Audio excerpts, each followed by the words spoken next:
ezi onye nwe anyị na Chineke nna nke pụrụ m ihe niile, Chukwu okike abịa ma bụ onye anyị na-efe na-agọzi aha nsọ ya, onye ọbụla naanị ya na-achị, onye mmụọ na mmadụ na-erubere isi, onye ọbụla naanị ya bụ ọkaka. Ụbọchị ene ka anyị na-etugha eze ebube dị ngọzi, mmalite na ọgwụgwụ, ndị gboo wee tụọ oge ebighị ebi. Onye nwe m, ụmụ gị wee gbakọọ n'ụwa niile iwe na ozi ọma nke gị onwe gị n'ezi ha site n'ọnụ mmadụ dị ndụ na nke ebere dị ngọzi. Anyị wee na-asị na onweghị ihe ọbụla nke anyị onwe anyị bụ n'ihi na ọ bụ anụkpa ahụ sọsọ ka mmadụ dị ndụ bụ. Ofu ụbọchị anyị ga-anwụ, maka na okwu nsọ gị na-adịgị ma ruo mgbe ebighị ebi, n'ihi na okwu gị niile ga-abịarịrị na mmezu. Ọ bịa mere Biafra ga-eji wee bịa na mgbe nke anyị. Anyị wee na-akpọkụ wee na-arịọ gị na-asị, lekwa ude nke anyị na-asụ n'akwa nke anyị na-ebe ka o metụta gị n'obi. Onye nwe m na Chineke nna nke igwe, biko dịka isi wee napụta ụmụ gị n'ọbụ n'Ijipt, gotu wee wezuga ụmụ gị bụ ndị Biafra mgbe ekwensu bụ zuu nke mmadụ dị ndụ karị. Anyị wee na-aja gị mma, na-asị gị n'ime ọnọdụ anyị na anyị ga-ekele ha nsọ gị, wee nye gị nsọpụrụ ụtọ na-eji ama mgbe niile, n'ihi na anyị enweghị chi ọzọ ewezuga gị. Anyị nwe anyị anaghị efe arụsị. Ọbịa mere iji wee na-agọzi nsọmụkwụ anyị niile.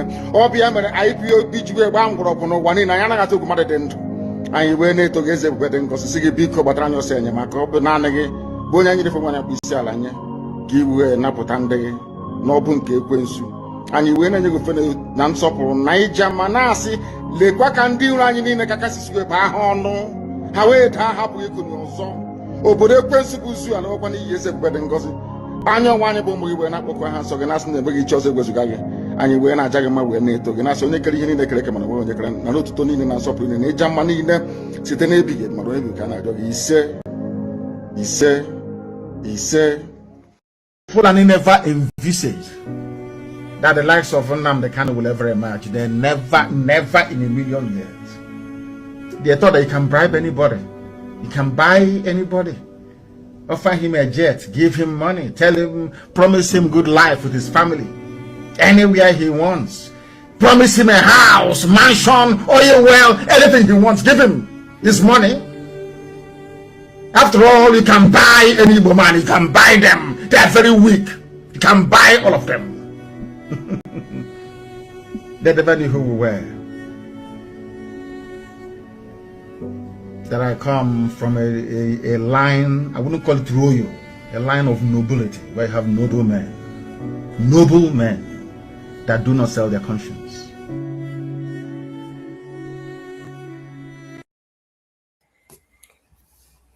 Devon, you're welcome. Welcome to tonight's program. It's going to be one of a kind. Please make sure you hit the like button as you invite everyone you know.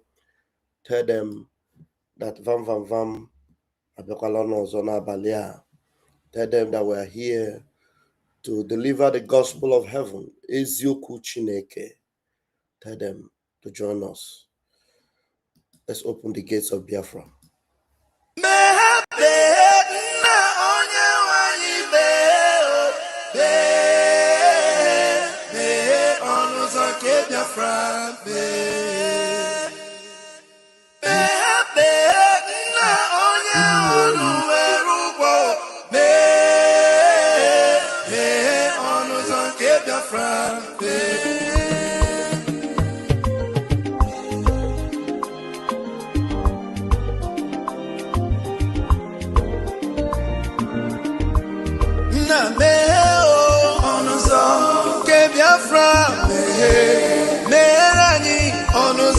Biafra na meherani onuzo ke Biafra meherani onuzo ke Biafra Tell me what we do, everybody want to kill us. They want to take what belongs to us. We they love our neighbors, so we they love ourselves too. So it is written in the holy book.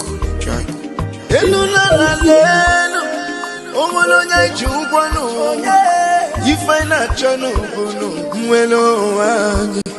na meherani biko godo onyolu welu mono aya na meherani no onyolu welu mono onyoyo chukwu kikele anyị na bogi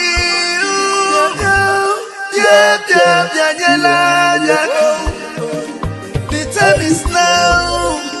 We want to go. Remember your promise. Na meo onuzo ke Biafra. Meherani onuzo ke Biafra. Na meherani onuzo ke Biafra. Meherani onuzo ke Biafra. Ndiro marani buruburu. Anachi wepunda n'ike. Shut up. They are holding our lead. Mazinambika. Now is Prime Minister. Mazin Simon. We shall rise and defend our land. The land of rising sun is our hope.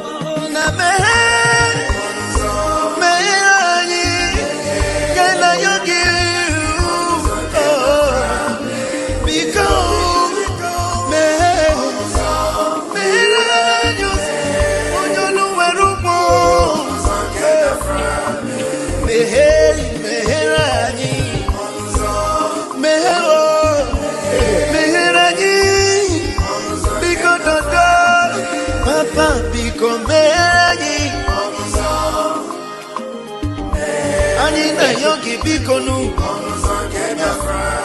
Sitende music kame Iwele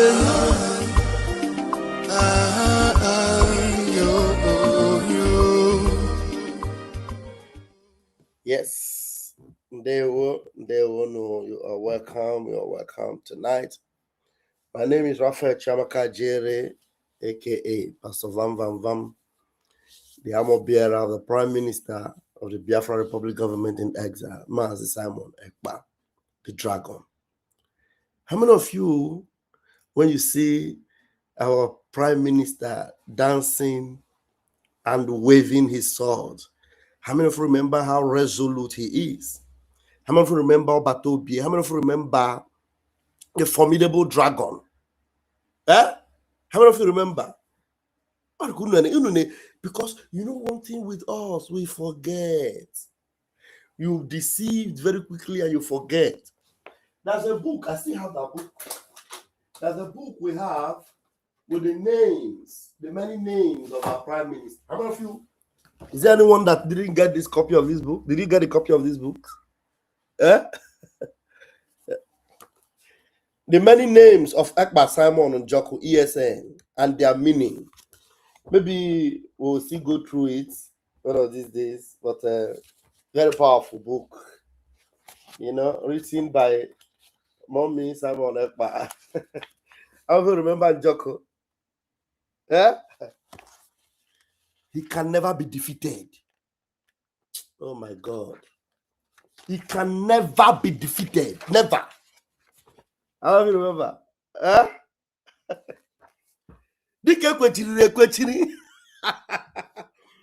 mean, I hope you are preparing for August. I go Finland. I'm there. So I can deceive you. Distract you. Those that will distract or deceive you. We are getting ready for Finland once again. The promise he made, he said, I will bring Finland to Biafra land. Forget about the corrupt politicians. I saw some pictures today and I shake my head. I shake my head and say, well, I saw Alexander Stubb with some criminal Nigerian politicians together. Hey, Chineke.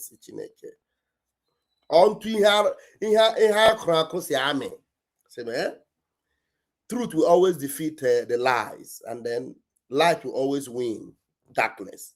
So tonight, we'll establish a topic, and then we're going to discuss some other things, and then we can make it an open mic if any one of us would want to join, but it's going to be an interesting one.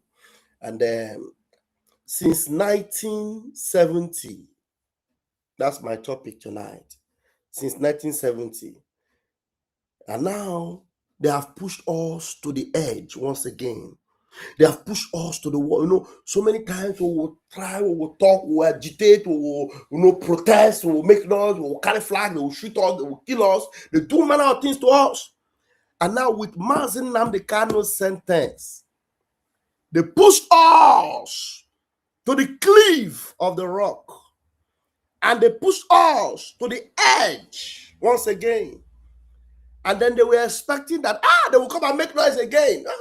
So that we will shoot them and silence them once and for all. And then this, our sudden silence, quiet everywhere, it shocked them. It shocked them. And something great is going to come out from this, our silence. This, our present silence. As they may have, in giving their own interpretation to it. Some people will be saying, why are they quiet? Why are they?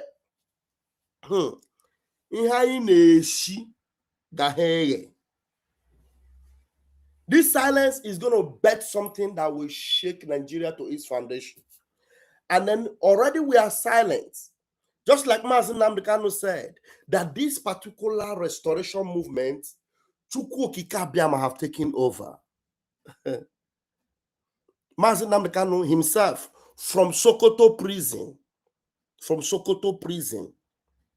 he roared from there and said, God Almighty himself have taken over. Now Nigeria is at the mercy of the God of Biafra. And the God of Biafra, who will be remembering all what his children have gone through, will reward Nigeria adequately. Adequately. They will get their recompense adequately. So do not think that this our silence means that we have given up. Or this our silence everywhere, quiet everywhere, no protest in Nigeria. Do not think that is weakness. I'm telling you, something bigger than any protests is springing up. I'm telling you, the Almighty God, Chukwu Okike Abiama, told the children of Israel, he said, you will hold your peace, and I will show you that I am God. You will hold your peace. Biafrans are holding their peace. The true children of heaven are holding their peace. And those that understand what's going on are actually seeing it. The raging wind is coming. The east wind is about to blow.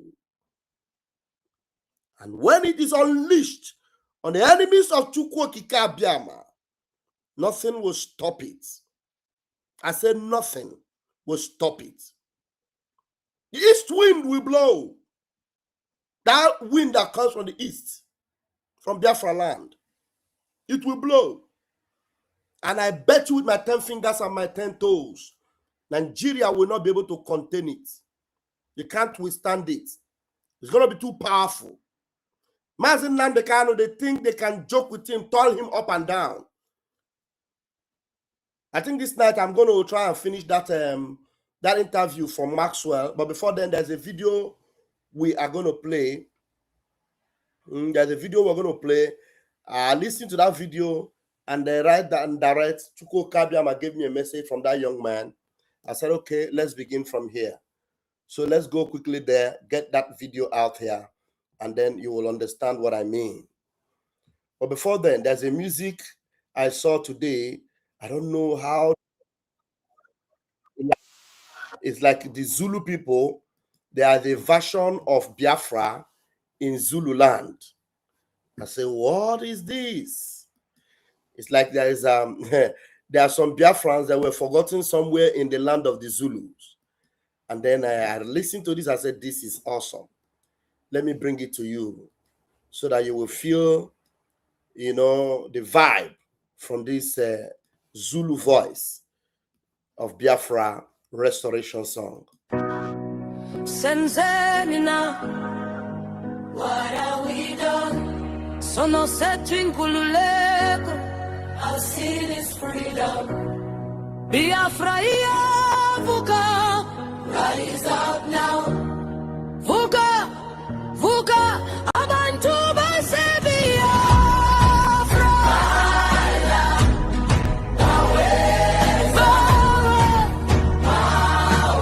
To us.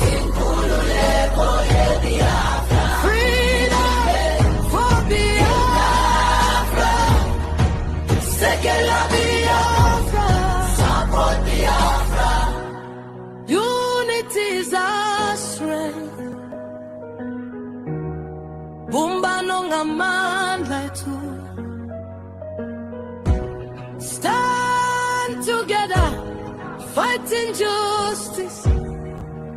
Ukungabi na bulungisa kuyabula. Abantu betu bayazukeka. From the ashes of war, we rise again. The world must hear our cry for liberation. Makamani Biafra, Maibuya Biafra.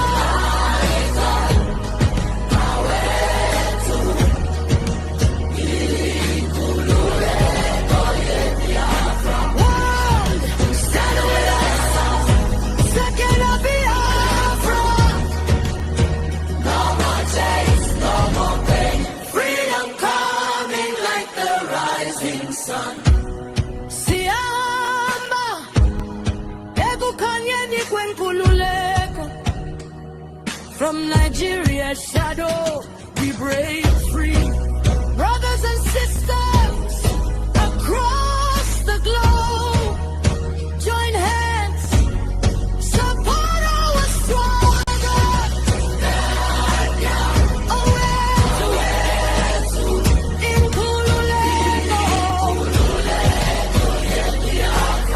Freedom for Biafra, freedom for Biafra. Warriors, Sekela Biafra, support Biafra.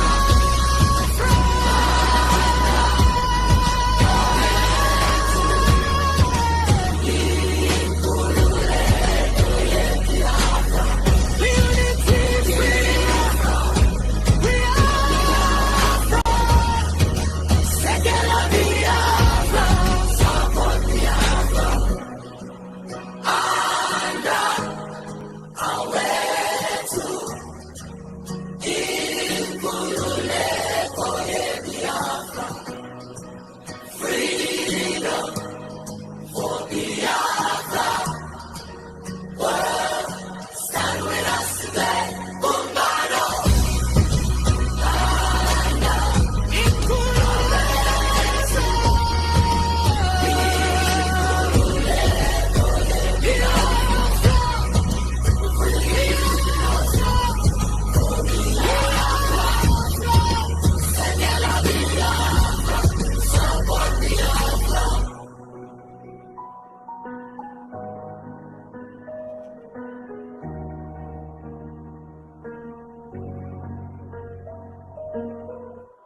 Awesome, awesome, awesome. Thank you, thank you. That was a beautiful one. I don't know who put that together, but that is from Zulu, you know, and the sound, the lyrics, awesome, and it is Biafra freedom song, a rendition, you know, like the Zulu rhythms. Thank you very much for that beautiful one. I appreciate that. All right, now we need to go and play this video, and this will Move on. right now. You will understand what I mean by since 1970. Bring it here. Let's have it this way. Okay, now let's go. Please pay attention. I told you people that the Igbos will move on. Once they sentence Nnamdi Kanu, they will not even try to protest. Everybody will move about their daily activities, pretending or behaving as if nothing happened. This exactly is what most people say. But let me tell you one thing. Many will look at the streets and say there are no protests. Nobody is rioting, so maybe they don't care. But silence is not peace. Silence is what Silence is not peace. like that. I like the choice of words. Silence. This our silence is not peace. Repeat that again. Silence is not peace. protest. Nobody is rioting, so maybe they don't care. But silence is not peace. Silence is what people do when they are tired of shouting. Silence is what remains after decades of ignored cries. Silence is what remains. Hey, after decades of cries, of silence cries. Silence is what remains after decades of torture, after decades of when you are tired of shouting. When you shout, they will still be doing you, and you will be shouting, you will be talking, they will be doing you. When you are tired of shouting, when you are tired of shouting, I am telling you, I personally am tired of shouting. And I'm not the only one. We are all tired of shouting. When you are tired of shouting and you keep quiet, the enemy will say, yes, we have won. That's why Mazen Nnamdi Kanu, as he was walking away on that day, he turned back and laid curse on those that deserve the curse. He laid that curse on them. And then he told them that the God of justice is alive. Remember, a few days before he was kidnapped, he told us that he's tired of broadcasting. And now we have been shouting, we have been talking, they have ignored us, they have burned our houses, burnt our businesses, doing all manner of things to us when we are tired of shouting. Please continue, sir. People do when they are tired of shouting. Silence is what remains after decades of ignored cries. Silence is what remains after decades of ignored cries. We've done everything. We've spoken. We stand on our rights. We defend ourselves. And then we cry to the world. I do know what shocked me. When I will bring back that interview of Maxwell, that even Britain, United Kingdom, told Mazen Nnamdi Kanu's family that instead of them to face justice and give the British citizen justice, they said they prefer to maintain their relationship with Nigeria as against making sure that Mazen Nnamdi Kanu gets justice. That their relationship with the terrorist country of Nigeria is more important to them than making sure that a man that was kidnapped, that was molested, that was beaten, that was almost killed, gets justice. You know, there are so many reasons why God is punishing so many people. There are so many reasons why God will never look back as he's punishing United Kingdom. There are so many reasons why God will never look back as he will lay his plagues upon Nigeria. There's so many reasons why God will never look back. Years of ignored cries. Hey, God. Go ahead. Of shouting. Silence is what remains after decades of ignored cries. Silence is what happens when a wound becomes normal. In this Silence is what happens when a wound becomes normal. We have been injured. They have done many things to us. And you know what funny thing? Yet, when we complain, they tell us we are one Nigeria. And when we want to be like one Nigeria, they will come and they will poke us. They will tell us, Omo Igbo, go back to your Biafra, go back to Igbo land. And now we want to be in our Igbo land and be on our own. They will say, no, we are one Nigeria. Leave us, no. Oh yeah, now we'll fight the fight. They will say, you are causing wahala. Let's fight once and for all so that everybody will know. You are instigating. Now, they don't even want you to move. All they want is just keep quiet. Let us beat you, beat you, beat you. You want to cry, they tell you, shut up, you cannot cry. You have no right to cry. Then when it has gotten to that point, you know what? We now say, okay, let us keep quiet. Let us be silent. And I tell you, this silence is going to give birth to something they will never, ever be able to handle. I bet you this silence is going to give birth to something that, oh my God, even the world will feel it. This world will feel it.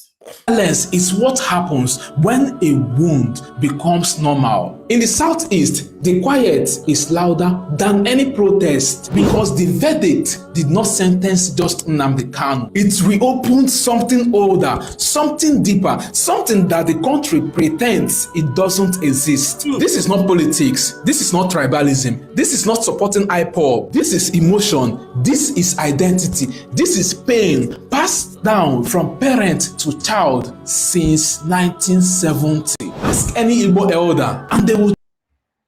Oh my God, this thing, I've done this thing again when I'm coughing. Since 1970. Please bear with me, I'm gonna remove him.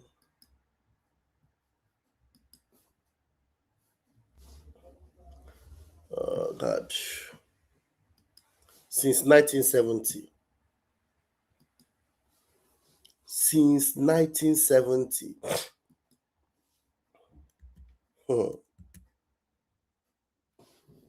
Kemgbe 1970. Ihe anyị mere anyị. Kemgbe 1970. Every one of us, even those that were not born in 1970, we know what we went through, what Biafra went through in 1970. Protest. We know what Biafra went through in 1970.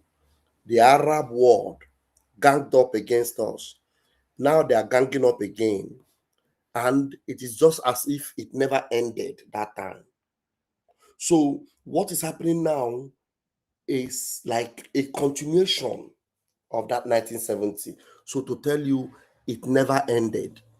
Even from the mouth of one of the journalists, we heard it. You know, I heard when Ruben Apeface Abati said that the war never ended. They know it never ended. That genocide they carried out on us, they know it never ended. They continue on it since 1970. All right, let's continue. It doesn't exist. This is not politics. This is not tribalism. This is not supporting IPOB. This is emotion. This is identity. This is pain passed down from parent to child since 1970. Ask any Igbo elder and they will tell you it is not just Nnamdi Kanu alone. It is the symbolism. It is what this judgment represents. It represents exclusion. It represents lack of justice. It represents a narrative that the Southeast is always the villain, always the threat, always the suspect. To many Igbo people, this judgment feels like a deja vu, a familiar punishment, a familiar story. There is a quiet fear spreading in Igbo land. Not fear of protest or soldiers, not fear of violence, but a fear quite deeper. That this there is a quiet fear. I like this guy, there are so many things he wants to say, but he's trying to make this very peaceful because he understands the situation. He understands the situation. I'm telling you, something is brewing. Believe me, something is brewing up. You know, there's a silent fear. Something is brewing up. Igbo land. Not fear of protest or soldiers, not fear of violence, but a fear quite deeper. That this country has just showed them once again that their voices does not matter. That their leaders can be taken, silenced, removed without any effort to understand the reasons behind their anger. The fear is not about Kanu being behind bars. The fear is what it means for the future, for their kids, for the next generation who will grow up watching all this. Here is the most dangerous question rising across Igbo land quietly. If our cries for justice always ends in courtrooms and prisons, what are we really a part of? This is not a question about secession. This is a question about belonging. Every time something like this happens, the gap between the Igbo and Nigeria widens. Not because they want it, because the country keeps pushing them to the edge. But here is the irony. The same Southeast that feels ignored, the same Southeast that feels wounded, is always the region Nigeria cannot live without. The traders, the thinkers, the builders, the inventors, the risk takers, the people whose resilience is stronger than any gate, any wall, any prison. And that is why the emotional reaction to Nnamdi Kanu's sentence is not just about anger. It's sadness, it is exhaustion, it is the feeling of being misunderstood again. But breaking, no. The Igbo spirit does not break. It bends, it carries, it survives. Right now, across Igbo land, a quiet conversation is happening again and again. If Nigeria truly believes this sentence will bring peace, why is nobody asking what caused the agitation in the first place? Why is nobody addressing lack of political inclusion, economic neglect, federal appointments that always excludes the Southeast, the memory of a war that never healed, a region treated like an afterthought, a narrative written without them, a wound that Nigeria keeps telling them to forget. Kanu's imprisonment is not the end of the story. It is the beginning of a harder conversation. The real reaction in Igbo land currently is not shouting. It is heartbreak, it is tiredness, it is the quiet realization that no matter how much they contribute, no matter how deeply they love this country, they are still struggling to be seen as equals. But in that heartbreak lies something powerful. A people who has never relied on the system to survive. A people whose strength is older than Nigeria itself. A people who will always rise with or without acceptance. So as Nnamdi Kanu begins his life sentence, the real question is not about him alone. The real question is about the future of Igbo identity in a country that still don't understand their pain, and the world is watching. Drop your thoughts in the comments. Let me know how this makes you feel. Do you think this judgment brings peace, or does it deepen the divide? Like and share this video so that more voices can join the conversation. Ndewo, King Eze. Very deep, you know. One good thing, one beautiful thing about us is that amongst us, even though now sometimes you see some sects that looks like their foolishness knows no bound. Yes, so you see some sects among the Igbo that their foolishness and stupidity knows no bounds. There's a reasonable number that have a deep sense of, you know, understanding, like the sons of Issachar, that understand the times. It's not every, you know, some of the people you see, that are moved by, you know, money, moved by propaganda, moved by deception, and they're not the real people. The real people, you don't know them. And it is better that way. You don't know them. Because you might think that, we'll buy them. We'll pay them money. We'll use money to spoil them and buy them. But the truth remains that the people you can buy are the useless ones, the chaff. They are the ones we call chaff. They are the ones you can buy.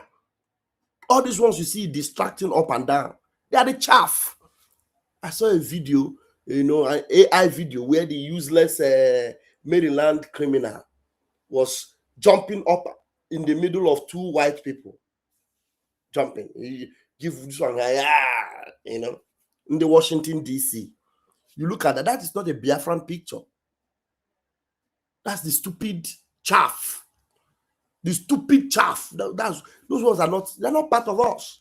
The real ones, you don't see them behave like those useless rats. You don't see them. You see the real ones, they come, they are the ones that you, when you are looking for those that are having the real conversation, you know, you look for them. They are not just there on social media. Those are having the real conversation. Those that understand that since 1970, nothing has changed. Nothing has changed. And that we must be the ones to open that new chapter for us. We are the ones that are pregnant with that Biafra nation that will make the difference in Africa.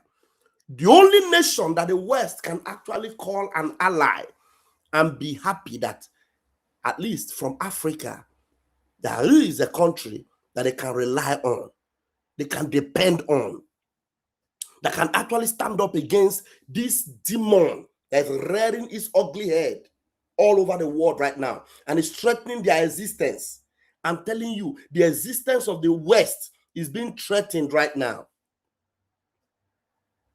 Our collective efforts together, forget about all the warplanes and all the machine guns that Britain may pride themselves off. I am telling you right now, they are as naked as anything. They are as vulnerable as anything you can imagine. And at the end of the day, Biafra will even be a stronger nation than the United Kingdom. Write it down somewhere. Biafra will be a stronger and more powerful nation than the United Kingdom. Let me tell you, because any country that doesn't, go the upright way, but depends on crookedness to malign and destroy the handiwork of God, there's no way they will survive the test of time. Britain will not survive the test of time. Their products or their merchandise, Nigeria, will never survive the test of time. We are the circumcision who worship God in the spirit and take no pride in the flesh. And we do not oppress or subdue anyone. But we are fighting to sustain our own existence and to be what God has called us to be.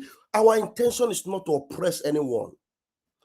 Because the God of justice is rising up, who created everyone, who do not want to see another nation oppressing a fellow nation. Know fully well that is our own heritage. We have never, and we do not intend to oppress or subdue any other nation. Because of that, the God of justice is going to equip us with everything that will make us a great nation. And it's going to happen against all odds. I say it is going to happen against all odds. If you look at the odds, they may be against us, but I tell you the truth. You're about to witness something that even humanity themselves do not know how such a thing would have happened. It can only be the finger of God. And you will see it happen in our own time. Aka Chukwu, aka Jehovah na-emema, olu ebube ya ke na-erugharị n'ebe m nọ, isi ike ndụ ke na-adịghị atata, aka ya aka Jehovah na-emema, aka ya. His hand is going to perform it. His mighty hand. That's why I'm asking Namdekano, when you have tried everything you can, and then it looks like all hope is lost. It looks like there's no more way out. When you reach the crossroad, then the Almighty will show up. The Ogadagidi will show up. Onosoi will show up. And then he will do that which makes him the Almighty God. And then the nations that do not know him, that do not believe in him, they will see his workings in our life. Because we are the testimony. It is through us his power will be manifested, so that they will believe that there is a God in heaven. Verse now, the candidate did not believe in him in vain. I can guarantee you that Onyendu did not believe in this Okike in vain. No. He believed that Okike will make it happen for him. That's why everything is turning upside down for the zoo. Everything is going to be turning upside down. They will never get themselves. They will never. They will never get themselves. God will raise people for us from unimaginable places, from unbelievable places. God will raise them for us. So this thing that looked impossible since 1970, God is about to, resolve it. God's about to, show us how to solve this puzzle since 1970. And then you will now be hearing his voice. Stand still and see the salvation of your God. Be still and know that I am the Almighty. I am the Lord God Almighty. Because to them, Mazi Nnamdi Kanu, everybody have abandoned him. And all these efulefus that are just looking for how to line their pockets with money, they think they have abandoned our prime minister, and they have also pretending to be part of Mazi Nnamdi Kanu. They don't care about Mazi Nnamdi Kanu. They don't even know him. They don't even want to know. All they want is fund your struggle, fund your movement, looking for another propaganda to deceive you with. Yeah, Washington believe in us, Washington, and they don't have anything to do in Washington. No. Washington doesn't even know that they exist, just making noise up and down, deceiving gullible people. But since 1970, his eyes have been on us, just like his eyes are on the sparrows. And if we could take care of the sparrows, the birds of the air, he will take care of us, the ones he made in his image and likeness. All we need to do is keep doing our best, doing that which we know we can do. Play our own part consistently. Like Mazi Nnamdi Kanu will always repeat, that consistency is the key. Forget about those that have fallen by the wayside. The voice you heard, Simon Ekpa, he's doing a great thing. He's bringing a new dimension. You must listen to him. If you got that instruction, you have to obey it. For when you see people telling you, forget about Simon Ekpa. Simon Ekpa is a saboteur. And then they know that without that same Simon Ekpa, there is no way they can make a headway. Nobody will listen to them. So they would systematically still be adding his name to whatever they are doing to make you feel that they belong. It's a lie. You don't belong to him anymore. They've called him all manner of names. They are running their own show.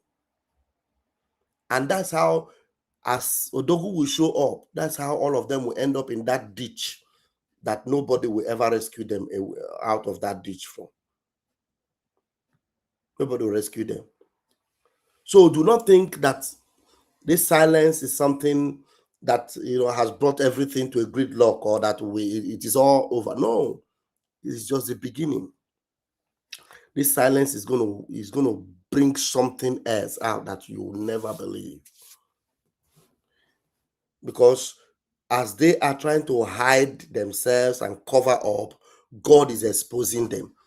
Now, do you know that the same man that went to America, Nuhu Ribadu was in America to go and sign documents for America and tell them that, okay, we will cooperate with you. Now, America is now aware that that same man that, excuse me, that same man that came to sign those documents, that he is one of the people that was signing away weapons to the terrorists that were actually responsible to massacre Christians. The National Security Advisor, you know, they have admitted to equipping bandits in Kwara that are going after Christians in Kwara, unaliving them. These bandits called Mieti Allah, the NSA was arming them. And when Rufai was saying, sometimes I ask myself, I thought all these people were the same people. But the way God is making them expose themselves is something unbelievable. Through the office of the NSA, they have been settling terrorists. Have any one of them come to deny it? Have you seen any one of them anywhere come to deny it? This is El-Rufai. I will bring you some videos now before we go to the other one. This is El-Rufai. This is a brief. I don't know whether he said it in this one, but this is just about 40 something. The Office of National Security Advisor. Aha, okay. That's where he said it. The Office of the National Security Advisor. Listen, Okay, is to pay bandits, give them monthly allowance, or send food to them. Okay, is to pay bandits, give them monthly allowance, or send food to them in the name of non-kinetic. It's nonsense. We are empowering bandits. It's not the government of Kaduna State. It's a national policy driven by the Office of National Security Advisor, and Kaduna. National policy driven by the Office of the National Security Advisor. Who is in that office? Mihu Ribadu. They pay bandits, give them welfare. Listen to him again. Okay, is to pay bandits, give them monthly allowance, or send food to them in the name of non-kinetic. It's nonsense. We are empowering bandits. It's not the government of Kaduna State. It's a national policy driven by the Office of National Security Advisor, and Kaduna is part of it. Many states are objecting to that, but that is the policy now. Kill the bandits. They paid them 1 billion naira the first time the school was attacked and students abducted. They are paying bandits. They are apologizing to them. They are find this information about 1 billion naira being paid. Look, let the governor or anyone come and deny. Are you here? This is on national TV. This is on national TV. Let the governor of Kaduna State, let anyone from the federal government come and deny that the Office of the National Security Advisor, of course, they have admitted that they are the ones giving these terrorists guns. Because the terrorists under torture in Kwara, they were confessing that all the weapons that they recovered from them, that those weapons were given to them by the National Security Advisor, by the government. By the government. There's a recent one. I think I shared that video. I don't know whether you people saw it. The governor of Kogi State, they brought in the press and then they showed them, you know, so many AK-47s and so many rounds. So many rounds. I think it was on Facebook. Let me bring that video. I think I shared it on Facebook. Let me look for it. Wait 1 minute. Let me look for it. I shared it on Facebook. Wait, guys. Okay, wait. I'll bring it now. So many weapons. Weapons were being, you know, this guy was displaying those weapons. You know what he said? He said that those weapons, okay, this is it. Those weapons, they recovered them. Who did you recover them from? They don't know. Now, El-Rufai is here saying, let anybody come and deny it. Let me bring you another video. This one will shock you again. So, all these things, the world, American government, they're aware. They're aware of all this. Very dark man. Hold on. Very dark man. Not being you help for this one. This one, Nigeria, an evil country. Okay. Listen to this one. A lot is happening. I'm telling you, a lot. Very dark man. Please come to my rescue in case Kogi State government arrest me after making this video. I know say I feel no celebrate Christmas for my house after I made this video. But then this question deserve answer. I want to ask this question and I need the answer from the state government. Most especially from the person of His Excellency Alhaji Ahmed Usman Ododo, the executive governor of Kogi State. You must answer us this question and you must tell us the truth. Very dark man, please come to my rescue in case I no longer have voice to talk.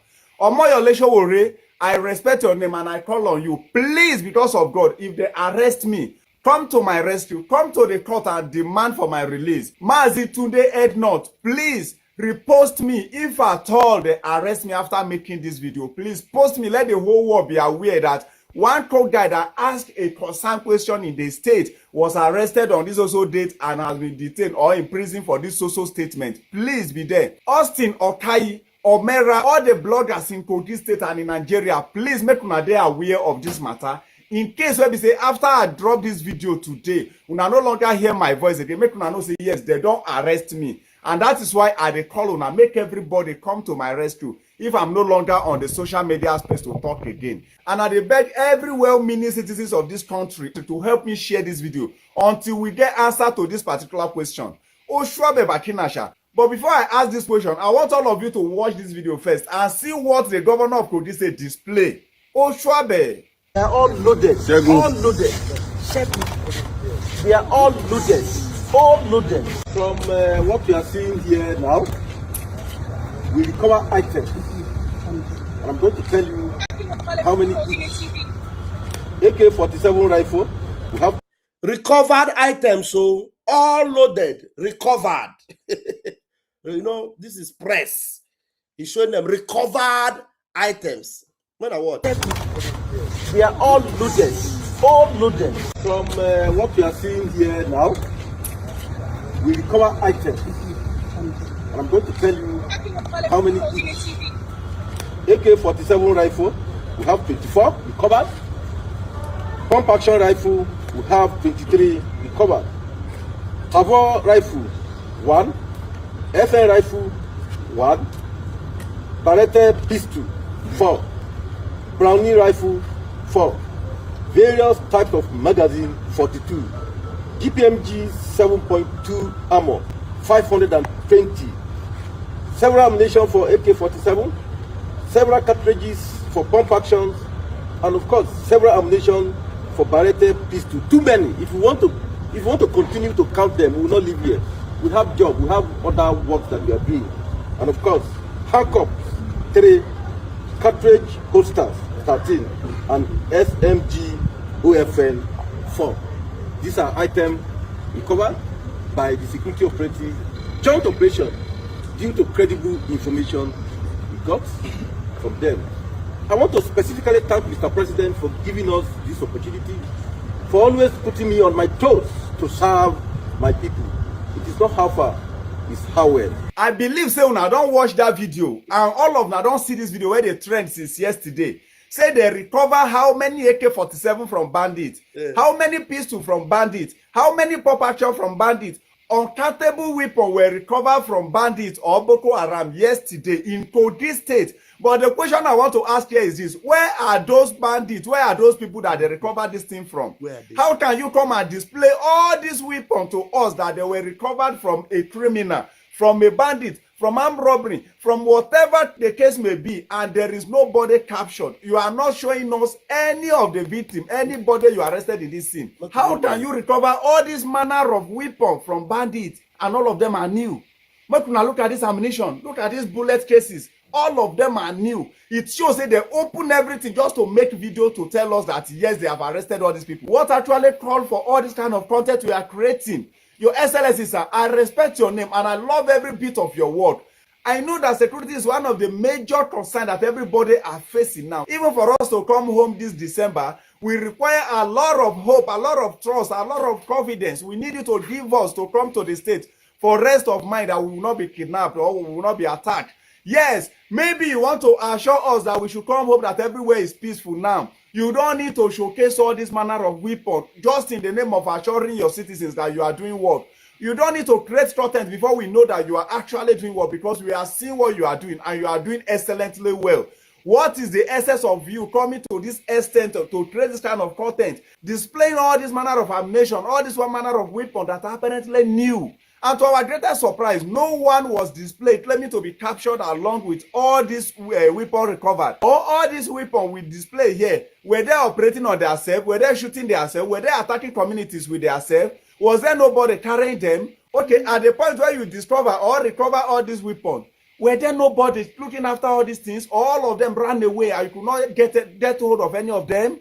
Or that is story not clear? It demands a clear explanation. a clear narration, a clear view of everything that transpired, where you recover all this. Because you remember vividly, the last time you guys went to a kidnappers' den and you chased them and arrested some of them, we saw the video footage of everything where you burned their houses and made arrests, shoot them, even the ones that sustained a gun injury that were hiding somewhere and be receiving treatment. You arrested the guy, everything was displayed, and we really acknowledge and appreciate that action.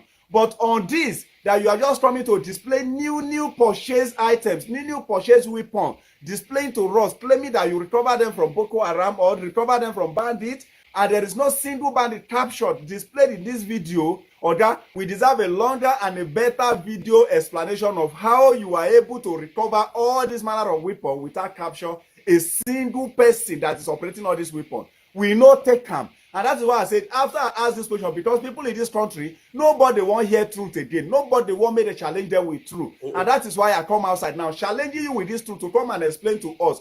I might not be around to celebrate this Christmas with my people just because of this question. So in case you see this video, share this video. Let the state government come outside through their security or through anybody. As Ododo himself, come outside to appreciate all these things. I don't want to say it's a fake news yet until they make it clear to us on how they were able to recover all this manner of weapon without capture a single soul in a stage of not believing these whole stories. Thank you, Your Excellency, sir. I know you have been doing a lot of work, which all of us appreciate. But this manner of display is giving us a major concern, and I had a sleepless night on top of this case. Please come clear us. We know that you want to assure us to come home for Christmas with rest of mind, but then we demand for proper explanation on how this action were taken. We are not security personnel, but then we also need to know the stage of our mind. Thank you. Ultrabe. Very dark man. Please. Hey, it's okay. You have said enough. It's okay. You know, are you seeing it now? That is Nigeria for you. Over 50 ammunitions. 50 machines. Both AK-47 and pump actions. 20-something. Plus all the ammunitions among them. Like he's explaining, you saw them, there are new packets of ammunitions. Not even one. Okay, where is the enclave that they went to even recover all these things? The only thing you did is just bring the media, recover. They are all loaded, fully loaded. You know, next time now, where you will see all those things operational? When the next election comes, they will now share those guns among some of the ones they are using to go and steal ballot boxes and all what have you. Or some of them will use them for kidnapping and what have you. You see the country you are into? Guys, you know, that's why being in Nigeria is something we can never ever do. Yeah, Nigeria is no longer, sustainable. It's no longer sustainable. Now, having said that, let me see. There's other things I might want to bring. Okay, I think I've played the Erufai. Erufai was telling them they pay terrorists, they pay Boko Haram. They pay Boko Haram to, they pay Boko Haram, they pay bandits from the office of the NSA. Let me allow him to repeat it before I will bring the other video of Maxwell. Now listen, repeat it again, Mr. Ex-Governor of Kaduna. Okay, is to pay bandits, give them monthly allowance, or send food to them in the name of non-kinetic. It's nonsense. We are empowering bandits. It's not the government of Kaduna State. It's a national policy driven by the Office of National Security Advisor, and Kaduna is part of it. Many states are objecting to that, but that is the policy now. Keep the bandits. They paid them ₦1 billion the first time the school was attacked and students abducted. They are paying bandits. They are apologizing to them. They are find this information about ₦1 billion being paid. Look, let the governor or anyone come and deny. We have the evidence. When the time comes, we'll reveal everything. They are paying bandits. They are empowering bandits. This is what this government is doing. And you think that will not work? It will not work. It has never worked anywhere. Okay? It's to pay. You heard it. They can't deny it. He said they have evidence. And this is not a new video. This is, although it's this year, we have not heard any news from the presidency or from the NSA until after this Kwara incident, where the NSA office admitted that some people in Kwara, are known by the federal government. Some people in Kwara are known by the federal government. Thank you, my brother Louis Peters. Thank you for joining me. They are known by the federal government. So the federal government is the one responsible for the Mietiala in Kwara State. And that they are known. They didn't deny it because they know that they can't deny it. The boys were already caught and they were screaming out their names. There are so many things that will trigger the next line of action. So many things. And there's no way Nigeria is coming out of this. No way. So please, I think I will have my link by the time I bring this video of Max. I will have the link out. If there's anyone that wants to join me, you can. Okay. I learned that ChatGPT works best with detailed prompts, but I hate typing them. So instead, I Okay. Yeah. By the grace of God, today we're going to listen to all this, the rest of this interview, and then make some updates on it. All right. I don't know whether you know what I'm saying. Yes. So what about the British? He is a British citizen and was carrying his British passport during that journey to Kenya. I think that should have been. According to Mazen Nandekano, one of the problems he's having is Britain. British government, those people, anything they're doing is their own selfish interest. They don't care about their own citizen. That is it. In the judgment they gave, one of the actions, I think that's the one the son and the wife fired. They wrote and said that they consider their relationship with Nigeria first before any other thing. It was in the judgment. They prefer their relationship with Nigeria more than their own citizens. Yes. Whoa. Because how dare you, your own citizen that was kidnapped in a foreign country, against all the relevant international laws, because Extradition Act made the procedure upon which somebody can be brought. The procedures are there, the laws are there. You must follow it. You must follow it. I give instance. All of us were here now. We saw an armed robber robbing in this police station, killing people, and the judge also witnessed it. And the police now came, arrest the armed robber straight to the judge, and the judge said, "Yes, I saw you when you are robbing. I hereby sentence you to death by hanging." That judgment will not stand. Ask me why. Why? Because there is a procedure. To when you get the armed robber, you take him to police. You ask him to make a statement. You carry out investigation. After carrying out investigation, you write your report. You send the file to the legal department for advice. Then they will not give you advice. You now prefer a charge, and you now arraign him in court. And when you now arraign him in court, you now read the charge to him. If he has no lawyer, the law said you provide a lawyer for him. That's why we have Ministry of Justice, Citizens' Rights. That's why we have Legal Aid Council and the National Rights Commission. You provide a lawyer for him. Then you now ask him, did you understand the charge read to you? If he say you don't understand, which language do you understand? If you say Igbo, Hausa, you bring somebody to interpret to him. Do you understand it? He said yes. Guilty or not guilty? You said not guilty. You record. Now, even if he said guilty in all of them, will you convict? The answer is no. You say ask the prosecution to prove his case. He has pleaded guilty. But it still needs to be proven. The prosecution should also prove his case. Oh. Are you getting the procedure? Yes, I'm getting. We are talking about criminal procedure. You cannot just get somebody. So a suspect must understand his crime. These are the procedure now. We are talking about somebody's life. But that of Nandekano was brought here. That's why Court of Appeal in that judgment said, no, you dare not do that. the circumstances upon which you brought Nnamdi Kanu should be established. Considered. If it is established that he was brought under extraordinary rendition, there is no charge. And that was what Court of Appeal said. But that one is a different ballgame altogether. What happened in trial court and the funny things that happened there, it has come and gone. The judge has convicted and sentenced. So, you know. Several media platforms have submitted and postulated that Igbos don't like themselves. Reasons be that when Omoyole Sowore made the statement that the reason why Nnamdi Kanu is still in detention is because of some Igbo politicians. So everybody's like, okay, so Igbos are still the one keeping sabotaging Nnamdi Kanu. Maybe some say because of the vast investment they have around Nigeria. So they are scared if Biafra comes to bear, what would happen to their investment. And some others say because they're already politicians and leaders, if there is a Biafra, they will go from ground zero. How would you respond to that?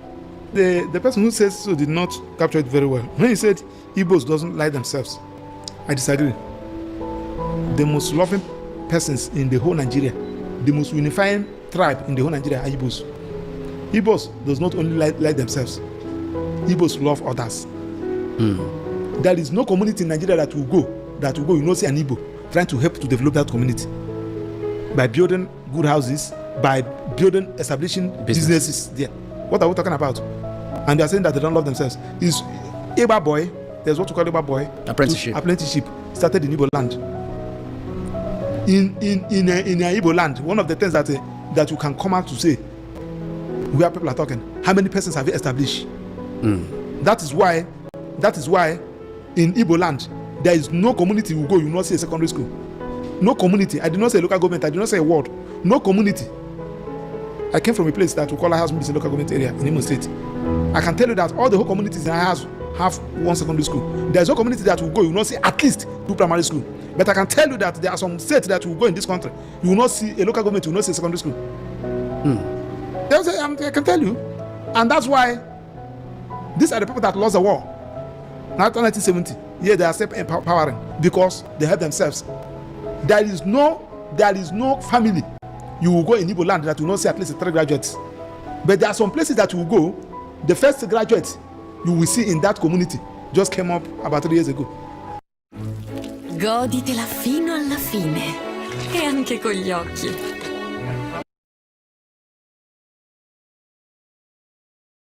Please bear with us. The adverts is a longer advert, so after which I'm gonna unlock it. Okay. About, I'm telling you that one of the things that will make you like as I am now, I produce 2 lawyers. I produce 2 lawyers. Stay counting. I'm not talking about other graduates because this is one of the things that will give you respect. You've replicated yourself. And in my place, I used to tell them, if you are waiting for me to give you money, do this thing, you're on your own. What I don't want to hear is that somebody want to write why there is no money. Somebody drop out from secondary school, there was no money. Somebody don't want to write jam, there was no money. Somebody secured admission in the university and there's no money. I won't take it. I will go out of my way. Likewise, every other person. So when people say that Igbos don't love themselves, I disagree. I beg to disagree. Igbos love themselves. The only thing you can tell me is which I can believe. Igbos are cowards. Man, Igbo man, I know what I'm saying. They are cowards. They most of the times they prefer they look at immediate something just like I'm talking about business. And the most stupid set of people that I have ever seen in the whole world are Igbo politicians. Because when you say that we want Nnamdi Kanu to die there, because if Nnamdi Kanu come out, Nnamdi Kanu will be more popular than us. Are you not stupid? When Sunday Igboho was agitating, he was go and check his record. He was insulting. He was talking to all those Yoruba who are saying politicians that you are elders. Don't do this thing. Don't do this thing. He was talking to them. I hear them saying in an arrogant way. But when he had problem, what did they do? They drop everything because anybody when they get power to fight the same brother, they find trouble. Do you get what I'm saying? They move. What is happening today is Sunday Igboho not moving around the whole world, still agitating for Oduduwa Republic. Now, coming back to your question, the Igbo politicians prefer to be answering sa, and that's why nobody takes them serious. Just like all these ones now that are pesting around President Ahmed Bola Tinubu, for Ahmed Bola Tinubu to clap for them. Nobody takes them serious. All those Igbo politicians, no serious politician will take them serious because they know where they belong. That's why some persons who are politicians, real politicians with character that know their worth, they don't take them serious. Let me tell you, as far as even Ahmed Tinubu is concerned, they know the reason why they are asking Nnamdi Kanu, forget about all these Biafrans, go and join politics, because they know that there is no politician in Igbo land. They know. So the moment you give up on Biafra and you become a politician in Biafra land in Southeast, you are gone. So the only thing that keeps hope alive for Biafrans is people like Mazi Nnamdi Kanu and Simon Ekpa. They know that the only relevant people in Biafra land, believe me, even Tinubu, go and ask Tinubu. I wish somebody that goes with them or meets with them in their private. Maxwell knows what he's saying. They know that the only relevant person, the only person that's actually a leader in Southeast is Mazi Nnamdi Kanu. Even they themselves, Hope Uzodinma and the rest of all these Soludo, and they know, including all the senators, all of them, they know that they are nothing but use and dump. You know what they call use and dump? That's what they are. You see, Umai making noise up and down. We will not ask for Biafra. We will not ask for Biafra. Would they have remembered us? A fool. A big fool like Umai. You know? So that's why anybody in this Biafra movement, you see, talking about political solution for Mazi Nnamdi Kanu and telling you or bragging about their connection in Nigeria, you know that they are useless. They are just the same thing. That shameless woman on Atlanta, Georgia, that useless drug addict. You see her telling you, if it were not for Biafra movement, I would have been a minister by now in Nigeria. You see her when she's talking. Somebody that is fighting for Biafra, according to her, we have a plane that will take us to Nigeria. Plane will take us 2 or 3 times in the same vein. She's talking about Biafra and telling you that plane will take her to Nigeria. So you see, the only relevant people in Biafra land, in Southeast, as they call it, are those that are committed to Mazi Nnamdi Kanu's legacy. And it is only Simon Ekpa that is 100% upholding that legacy. And you see, all of them that are against Simon Ekpa today, they're against Mazi Nnamdi Kanu. You see the other idiot in Maryland looking for money. Just money. The only thing he's concerned is about his money. Once money line his pocket, that's all. Ask yourself, since all this while, he has been removed as APM. Where are all the millions? Do you people remember in our fundraising? I'll give 20,000, 40,000, 50,000. I paid it all. Those of you that are still going to listen to them, how many times have he come out to tell you, I give 10,000, 20,000? Is he not a millionaire again? How about Ngozi Fulani that will always come and tell you, all the people that paid, I will double it. Where is the money? They are all agents of devil that were sent to distract us.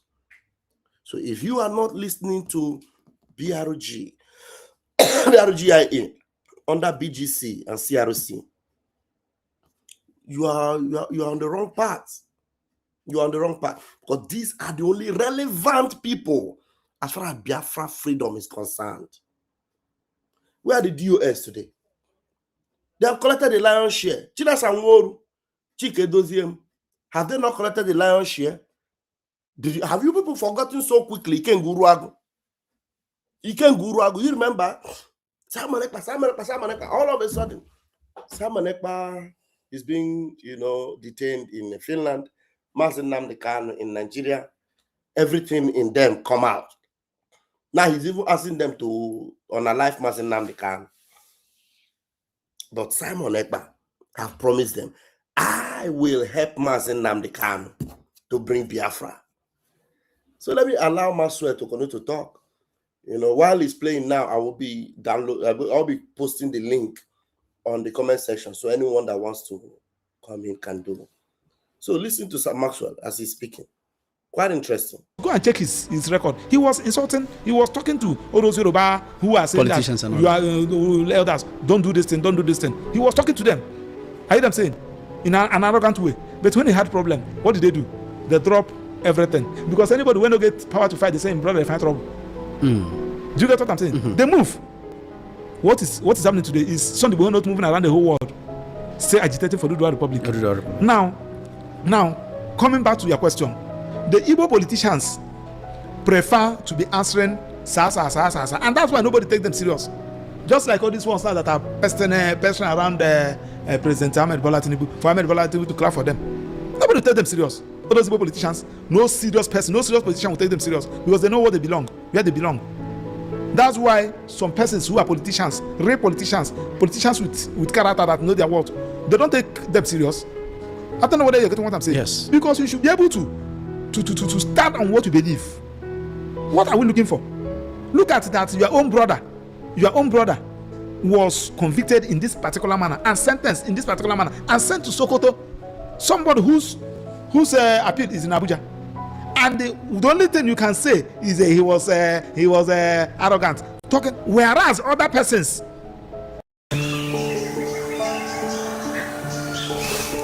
Okay. Donald, my brother, I was surprised to see when one guy called me. He said that he's from Bangladesh. I said, he said that he do follow me, that he is a lawyer. Whoa. I'm just telling you, people are condemning this. And somebody say, I don't want to say, and they will take me to LPDC. I'm a lawyer. They will listen. Master will require wire. And they listen. How dare you? Your own brother, Donald, had he been Nnamdi Kanu is an Hausa man, Hausa Fulani. Can they do it to him? Listen, they did. Just not true.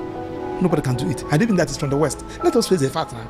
Had he been from the West, nobody can. Had he been even from the South, they have watched our political leaders check them, have fit in bottle.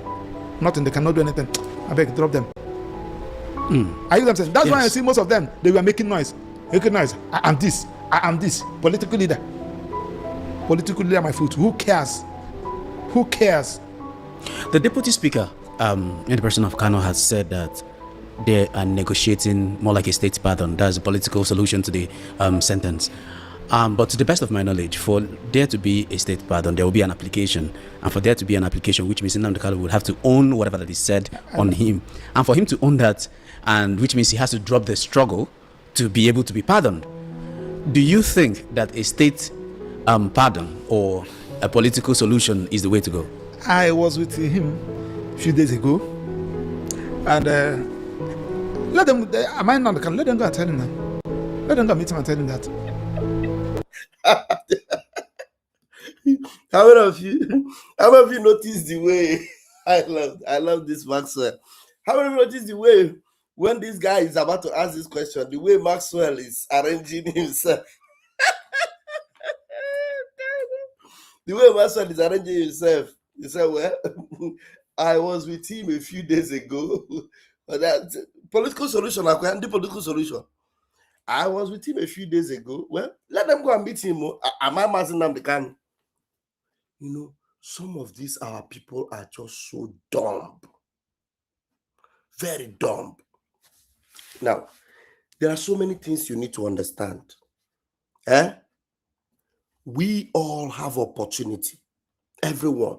Even if you are a fake politician, also a fake politician, you have opportunity to be free.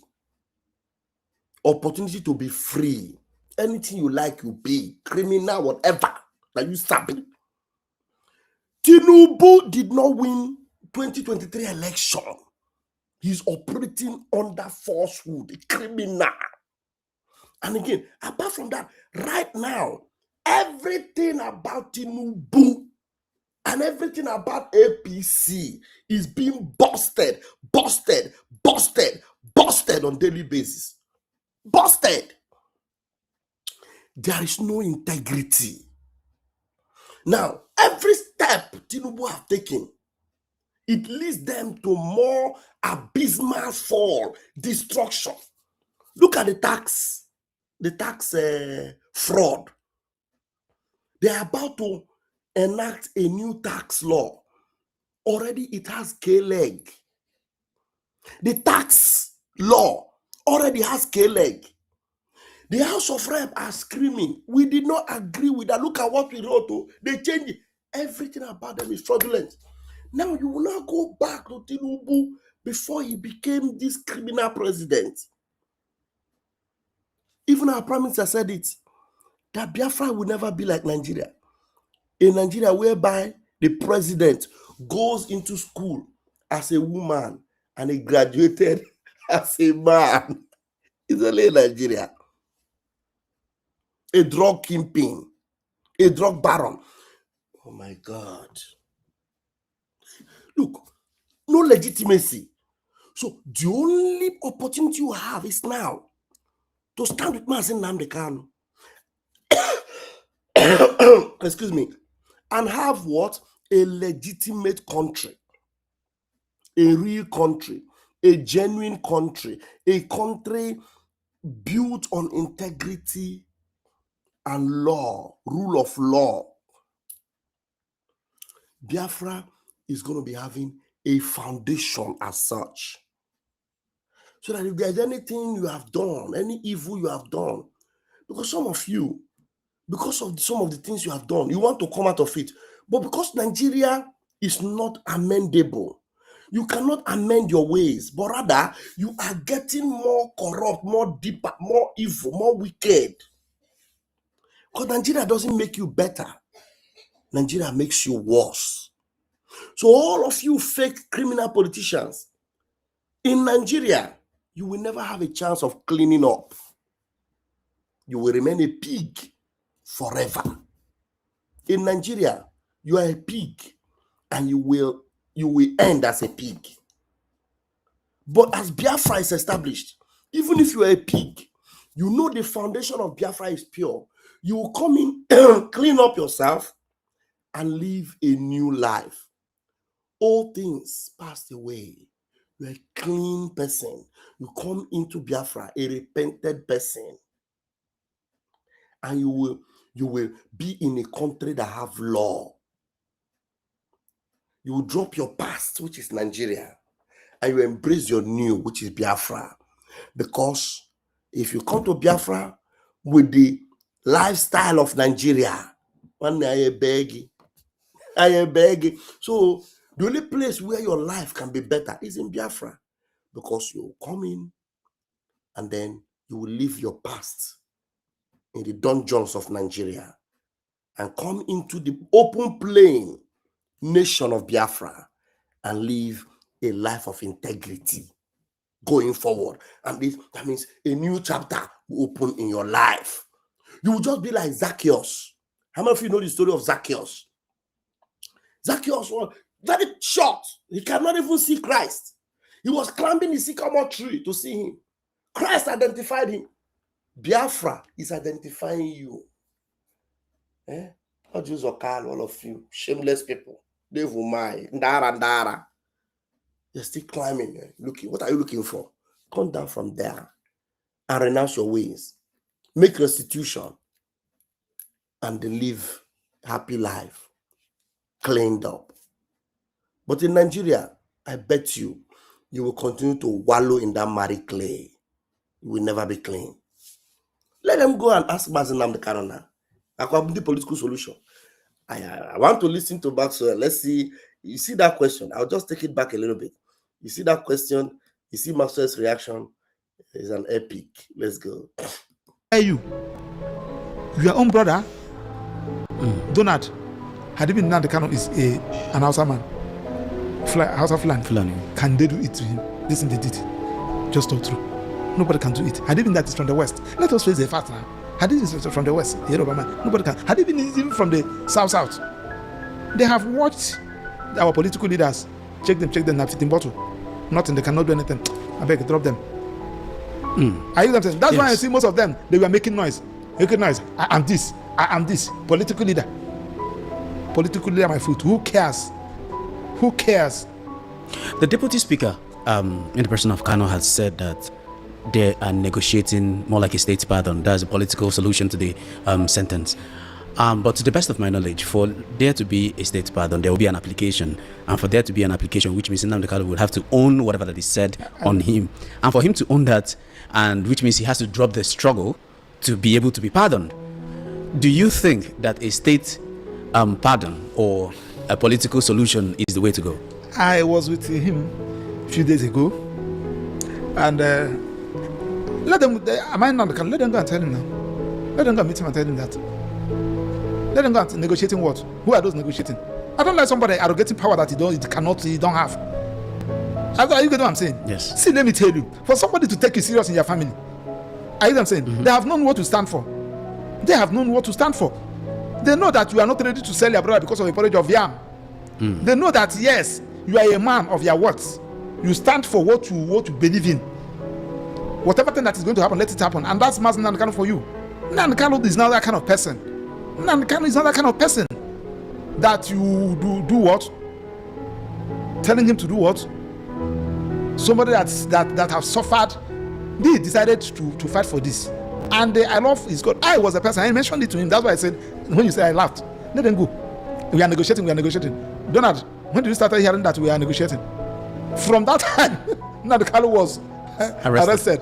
We are negotiating. That regime come. We are negotiating. That regime come. Are you following? You see the reason why? Ọ bụrụ na ya hapụ ndị a ha na-agagharị na Biafra land, ha na-adachi anya azụ. All these motherfuckers hapụ ha, ha na-adachi anya azụ. All these Kalu, Ojuzo Kalu, Dave Umahi, all these buffoons.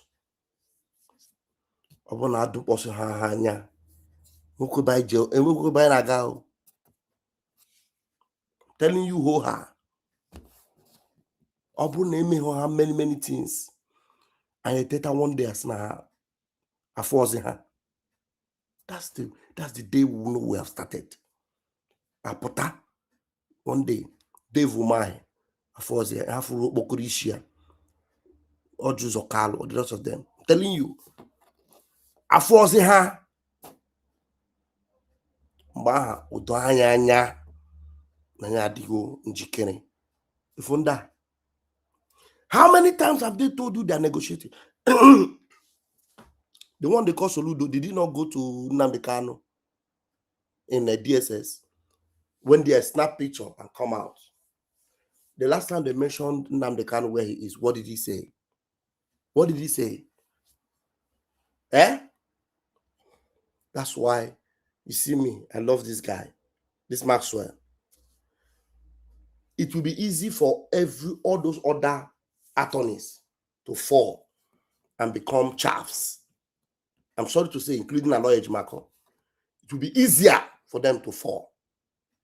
You see this guy?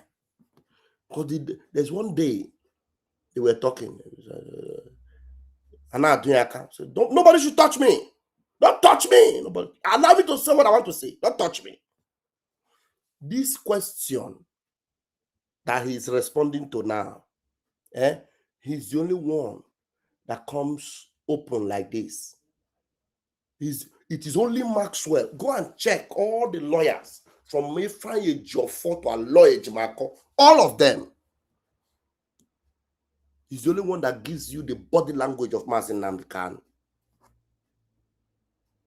Correct me if I'm wrong. It is only Maxwell that gives you the body language of Mazi Nnamdi Kanu because he has brought these cases because he's a lawyer. He knows what's happening. He knows the narratives out there. He knows what people are planning. He knows what they are saying. He knows what they are thinking. He preempts and he goes ahead, brings it to Mazi Nnamdi Kanu, sees his reaction, and he knows that Mazi Nnamdi Kanu is a man that is resolute. I don't know whether some other people think that there is a kind of pressure. Somebody should go and look for videos where Mazi Nnamdi Kanu told those buffoons that, look, no karama ni anwuramu. Also, no karama ni anwuramu. People don't know. Iko song. You think Mazi Nnamdi Kanu will? It will be a betrayal on Ikonso for Mazi Nnamdi Kanu to accept a pardon from Nigeria based on the conviction that he is a terrorist or that he jumped bail. All those nonsense they are talking. Man, you yield to lies.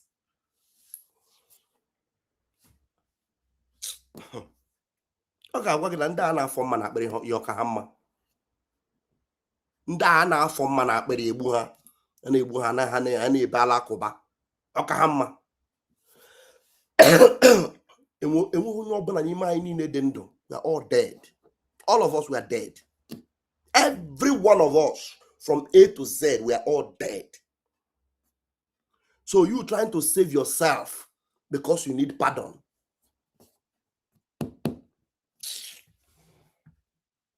That's why I love Maxwell. He's the only one that brings this true picture of what Mazi Nnamdi Kanu. He said Mazi Nnamdi Kanu is not that kind of person. He's the one that says it here. He's not that kind of person. Others, we hear them, yeah, political solution, political solution. So some of their lawyers, you even hear it from them, political solution. But what does the political solution entail? Mazi Nnamdi Kanu will have to accept the conviction. He has to accept that he's a terrorist. And he has to drop Biafra. And then they will pardon him. Hello? God punish all of you now.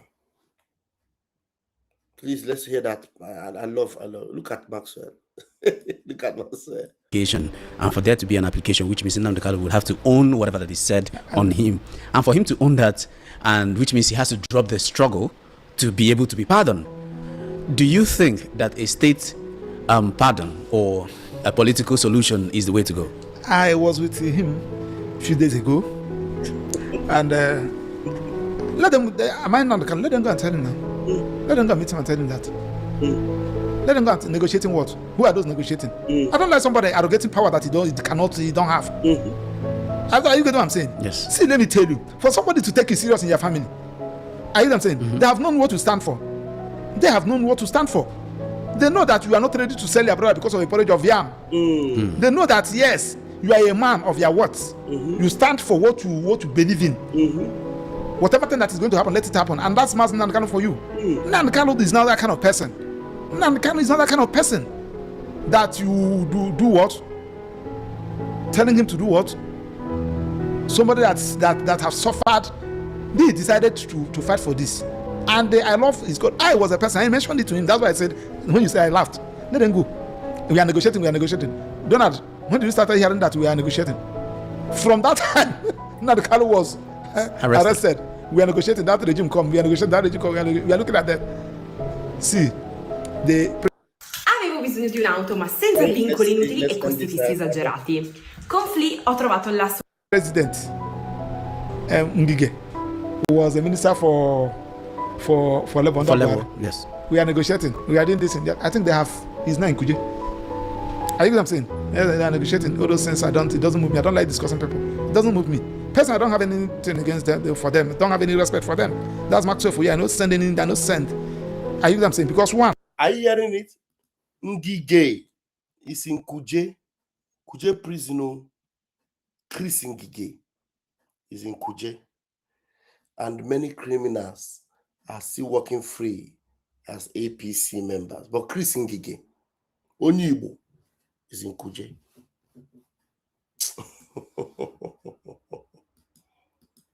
That you do what? Telling him to do what? Somebody that have suffered, they decided to fight for this. And I love his God. I was a person, I mentioned it to him. That's why I said, when you say I laughed, let them go. We are negotiating. Donald, when did you start hearing that we are negotiating? From that time, Nnamdi Kanu was arrested. We are negotiating. That regime come. We are negotiating. That regime come. We are looking at that. See, the president Ngige, who was a minister for Lebanon. For Lebanon, yes. We are negotiating. We are doing this and that. I think they have his name, Kuje. Are you what I'm saying? Yeah, they are negotiating. All those things it doesn't move me. I don't like discussing people. It doesn't move me. Personally, I don't have anything against them for them. I don't have any respect for them. That's Maxwell for you. I don't send anything, I don't send. Are you what I'm saying? Because one, I came from a place they call in Imo State. In Imo State, we call Dede. Dede means senior. For your younger brother to call you Dede, you are playing the role of Dede. One, when you wear clothes to the men, you give him. If they give you food, whether you benefit or not, you give. You give it. He will call you Dede. Anytime they give you food, you finish. You will not give your younger brother. He will call you your name. Dede has disappeared. Yes, now. The respect is no longer there. You earn respect. Yes. You earn respect. Look at Honorable Obiagocha. Obiagocha was coming to throughout the trial of Mazen and the Kanu. He was condemning something that is condemnable. He was speaking the truth. This thing is wrong. Donald, as a student, it's not today. Not be today. I can tell you, mention the struggle we fought, even in favor of those people that are there. When Tinubu, President Obasanjo was trying to intimidate President Tinubu. President Tinubu is somebody that we have respect for. During the time of that Nadeko, together with Professor Fesu Siyaye, Professor Edward Oproji, named the Bekodas Onkuti, and all those people, we have respect for them. When he became the governor, simply because he was operating from a minority angle, President Obasanjo refused to release his allocation. And all of us, everybody was criticizing, saying that you don't do this thing. It's wrong. You don't do it. When Adan Soshimole was NLC president, as a student, I used to travel bus night from Enugu to Lagos with the late Chima Obang. That I could remember the day they said that Adan Soshimole has been arrested at Nandasgo International Airport. We intensify our protest as we learned that he has been released. I'm talking about this Adan Soshimole. When what's the name? Rotimi Amechi. When Rotimi Amechi was using the police and the army and the military to attack Wike. During that time, Wike was governor of Rivers State. To an extent that they even killed one of the Wike supporters. They shot the guy died. I was going from one media house to another, writing, criticizing that action. Yes, there is no attack. We did not give Rotimi Chibikam. When Jonathan was trying to misbehave in those days, we also occupy Nigeria. I participated together with all these people there in Lagos, in Ojota. Why should you reach your own turn and you want to put down the entire roof? Is that the way of running the country? Look at Malami today. I went to see him in his office. When he was? Yes, it was. That is a media aide. I met there, Madam Bridget, that's the secretary, allowed me, I saw him. Then I was discussing with him. This man, SLO, Nego, entered that office that day. I said, sir, you don't do things like this. I was advising him. Look at him today. He's in EFCC shouting human rights. So the point we are making is that this country belongs to all of us. You don't do things because you have the power. Look at Abacha. You arrest Sarowa. You mobilize the judge. The judge now a prosecutor. The prosecutor Sarowa and the court Sarowa like a chicken. Now Sarowa has died. How many years after? You now ask for forgiveness. You now compensate the family. And nobody's talking about the judge that gave that judgment. Somebody gave that judgment. And somebody did that prosecution. Do you get the area where I'm coming from? Yes. So all this is uncalled for. So back to our own, the people that you say the Igbos don't love themselves. It's politicians. Are you them saying? Yes. And those people that you are calling our political leaders, Donald, if we conduct free and fair election in Igbo land today, none of them can win. What is the last Kada in administration? I think PRO provost. Local council of. No. I want to reduce it to community. Community. I am saying. None of them can win provost of their village. If we want to do free and fair election, where you said allow people to come and vote, none of them. If there are 100, it's only 2 or 3 persons that people can say anyway. Where there are 2 evils, we choose the lesser one. In the land of the blind, one iron man becomes the king. Let's manage these ones. Every other person, they know now. They know.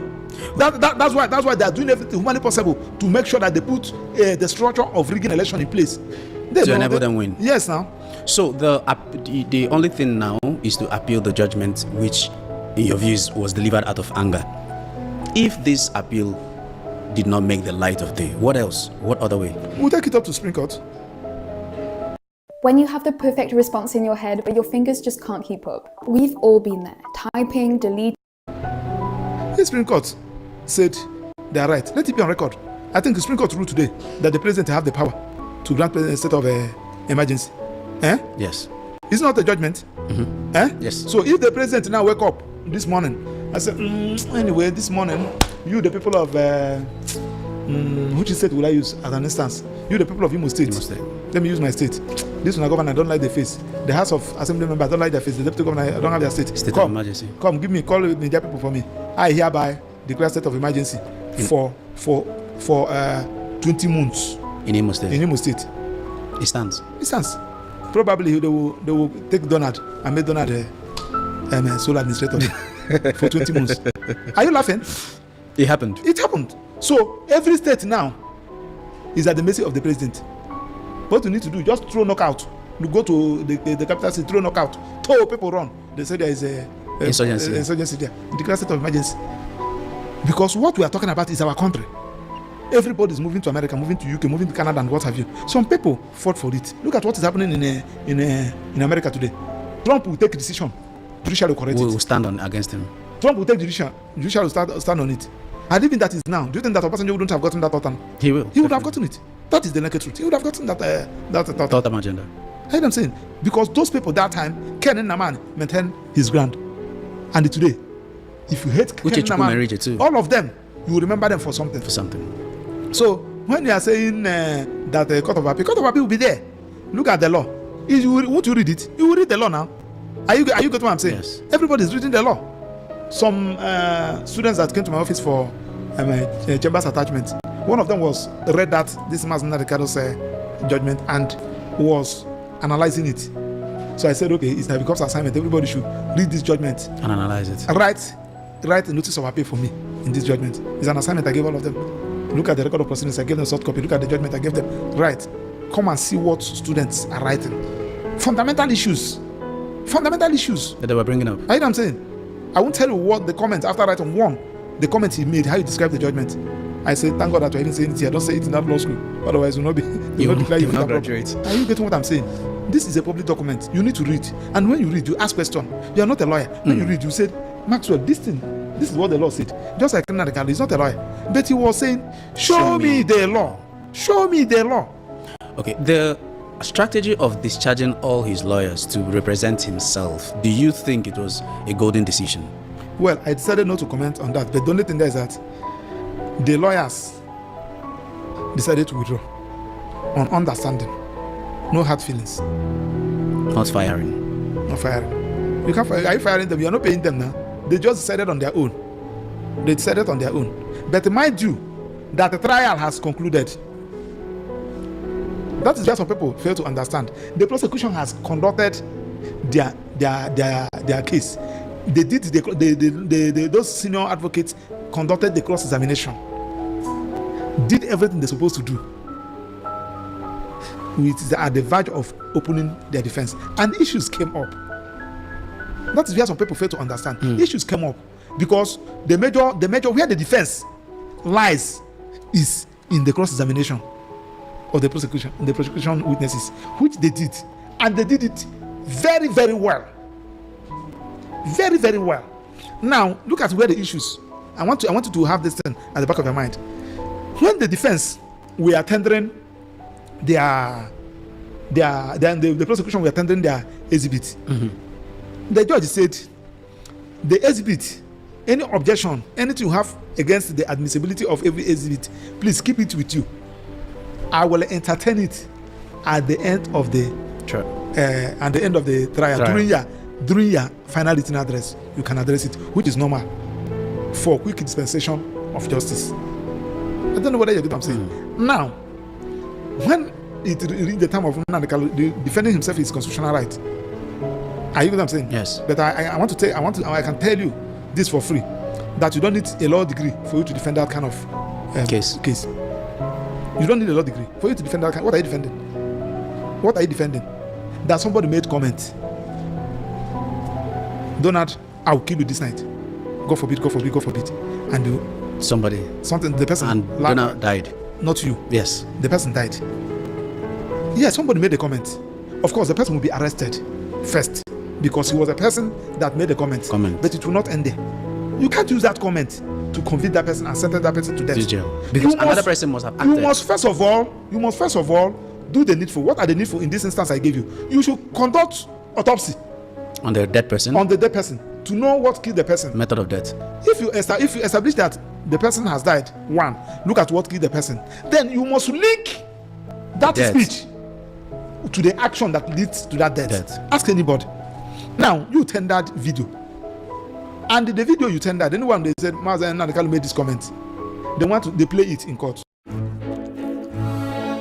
Goditi tutto il piacere delle tue lasagne con besciamella chef, la più buona che chef.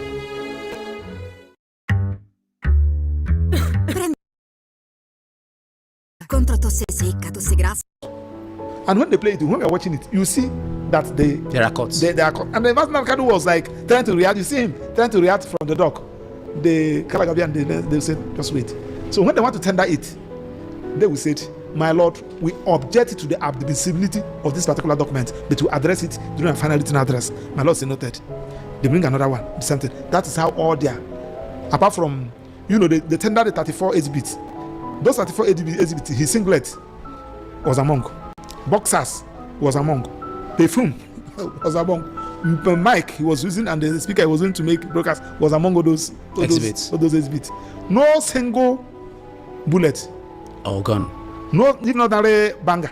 These children normally nothing. Now, you said act of terrorism. You did not produce one single person who said that I was the person that committed this act and I was able to commit this act as a result of the broadcast made by this person.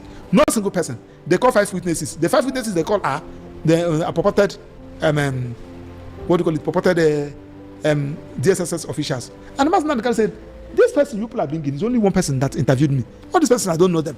And that's why Nadekalu was saying that it was those people were rented persons to come and stand. When you are inside, you get more information. Yes. According to him, some DSSS officers are even giving him information. Aida said they allowed that they tried to get somebody. They tried to get somebody who will come and testify. But all those people said no. All those bandits and terrorists they arrested. Yes. They said no, they cannot. According to what Nadekalu told me. Now, when they tendered and closed their case, Nadekalu started that, my lord, I was charged under a repealed law, a law that is no longer in existence. And the law said, he cited all those constitution and the AJA and what have you. My lord, there is a motion. Meanwhile, he has filed no supreme objection, challenging the jurisdiction of the court. My lord said that he's going to hear that no supreme objection at the end of the matter. He never had that supreme objection. He filed another motion, saying, my lord, to quash. My lord said that he's going to hear all those at the end of the matter. So during the time of his defense, he said, my lord, please, can you show me the law? Show me under what law are they charging me that for me to enter defense? Also, my lord, the Supreme Court in their judgment said that they should amend the law, count 7, to reflect the true position, the true law. My lord, they never amended it. With the combined effect of this, my lord, I cannot enter defense. Please discharge me. My lord now overruled him in his right of defense. So when he overruled him, my lord, out of anger, shot everybody from right of final written address, saying that he's going to use the final written address Mazen Nadekalu file in address he filed in one motion. That's what he's going to use as a replacement of his final written address. Mazen Nadekalu said no. On the day of the judgment, Mazen Nadekalu filed a motion saying, my lord, no, you don't have the right to foreclose me. You have foreclosed me from my right of defense. My lord, I need to file my final written address for me to address all those exhibits that they tendered, which my lord said that he will give me time to address. My lord said that he has made his ruling on that he's not going to entertain any final written address. Mazen Nadekalu said no. Under what law? Show me the law who said that you cannot. You cannot. I heard them saying, my lord said that they should bundle him out of the court. Okay, that is where the echo of show me the law, that is where it came from. I heard them saying. So they moved Mazen Nadekalu out of the distance. He came back to read the ruling, the judgment. And the judgment, the clip is there. Go to YouTube, you see it. You see that the judgment was delivered out of anger. It was delivered out of anger. You see, most of the times, while doing the judgment, my lord will be mimicking a Mazen Nadekalu. It's there. I'm talking about those who said that we should not criticize. It's there. We're talking about justice. So it was delivered out of anger. Now, to worsen the distance, to worsen the matter, all those exhibits which my lord admitted. These are the exhibits my lord used, made reference to in convicting Mazen Nadekalu. I don't know whether you get what I'm saying. You should have just, why are you rushing? Why the rush? Con il piano di accumulo di BG Saxo scegli l'importo e investi automaticamente ogni mese senza costi. Since he said that he wants to file his final written address, which was the right given to him by the Constitution, the right given to him by the law, Administration of Criminal Justice Act, you would have said, okay, I hereby adjourn this matter for 1 week or 2 weeks, file a final written address, address all those issues. We are talking about fair hearing. Justice rush, justice crush. This is a matter, and the people said that Madam Nankalu delayed the matter. People talking around nonsense who never followed the matter. In Bintanyaku, the prosecution apply for amendment of the charge for 11 times. I don't know whether you get what I'm saying. 11 good times. Anytime they brought any charge, we find also preliminary objection, they apply to amend. 11 good times. Who was the person delaying the matter? Do you get what I'm saying?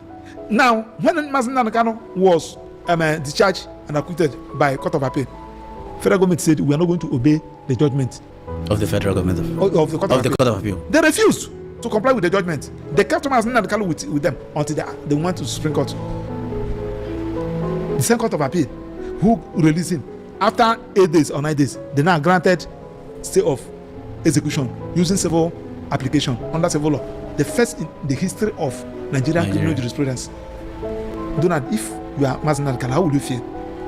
So that brings me to the question of what does it feel like to be an Igbo man in this time? The thing is that it's our tribe. Like, Donald, sorry, what is their surname?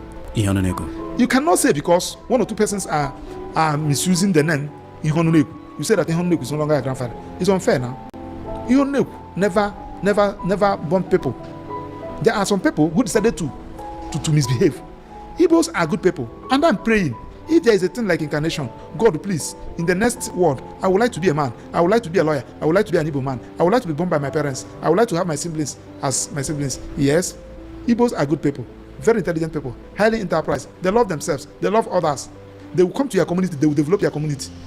But other tribe will come to Igbo land. They will not. I can comfortably tell you the biggest business we have in Igbo land, cattle business at Lokmanta. Go there and see whether you will see one single duplex there. But had it been that Igbos are doing that kind of business in the north, you will see the kind of structure. That place will be like Oswald Circle in London. What are we talking about? So Igbos, some people who came to social media, they open mouth to they believe that when they talk down against Mazen Nanakano, Tinubu will bring them. Welcome them in. Are they not stupid? They are stupid. They are stupid. Do you get what I'm saying? I cannot say because I want to gain something, I deny my people. I cannot. I will never deny my people. Because Nanakal never deny his people. As a matter of fact, I don't know whether you know Nanakal very well. Nanakal came from a very rich family. The father used to be a rich man when he was alive. Nanakal attended the best schools you can talk about, both here in Nigeria and there in England. He's never a poor man. The siblings, none of them. They are all. The father is a traditional ruler, for goodness sake. But these are somebody who is fighting. Yes, he can never be a perfect person. Even Jesus Christ, he's just going to say that he's not a perfect person. The only perfect person is God Almighty. So if there is 1 or 2 mistakes made, which I know, I hear them saying, anytime I'm with him, and I say, no, you do not do this one very well.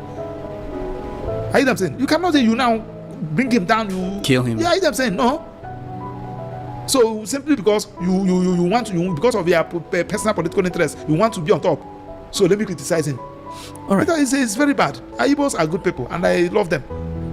Ambassador designate Reno Mokere has done everything to link Peter Obi to IPOB. You are very close to the struggle. How true is that?